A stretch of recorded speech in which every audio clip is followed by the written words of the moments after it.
Please welcome to the podium Brigadier General Tohill, U.S. Air Force retired, the Deputy Assistant Secretary for Cybersecurity and Communications at the Department of Homeland Security. But I think it's fair to say that given the fact that our economy has become one that is wholly reliant on information technologies, that the things that we've practiced here, the skills that you've developed, are certainly going to be needed and necessary and essential. Can I get you to state your name? Commander Joe Sears. What organization are you with? With Navy Information Operations Command, Pensacola. How do you think cybersecurity has made an impact on schools today?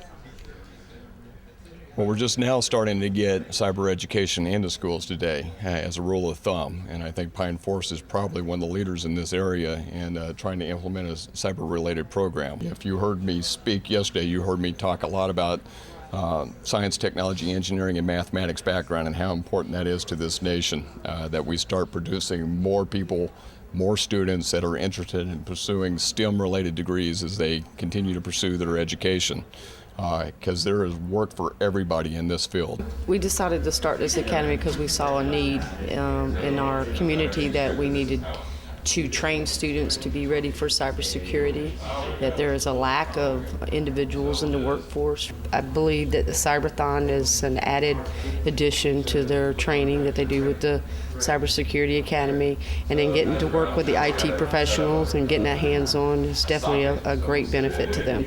What do you think is the most interesting part of Cyberthon? Cyberthon is getting the next generation enthusiastic about having a career in this field.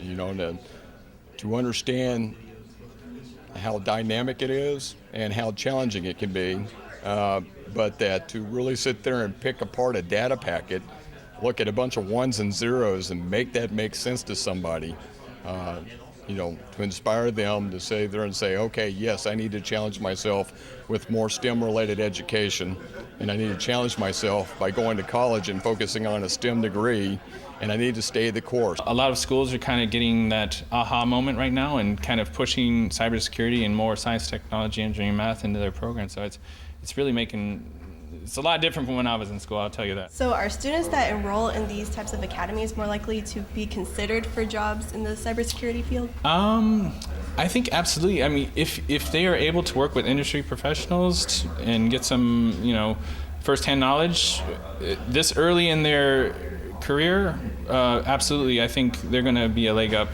Can I get you to state your name? My name is Randy Ramos. I am the president of the Armed Forces Communication and Electronics Association, the sponsor of Cyberthon 2016, and I'm also the CEO of Global Business Solutions Incorporated.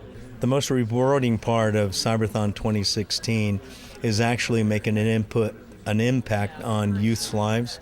And it's not just the youth's lives, is enhancing, in our space, is enhancing their cybersecurity as well as IT skill sets and capabilities. But what's interesting is also that the mentors that are participating from the U.S. Navy, from the FBI, from those other industry organizations, those mentors that are participating are also enhancing their skill set.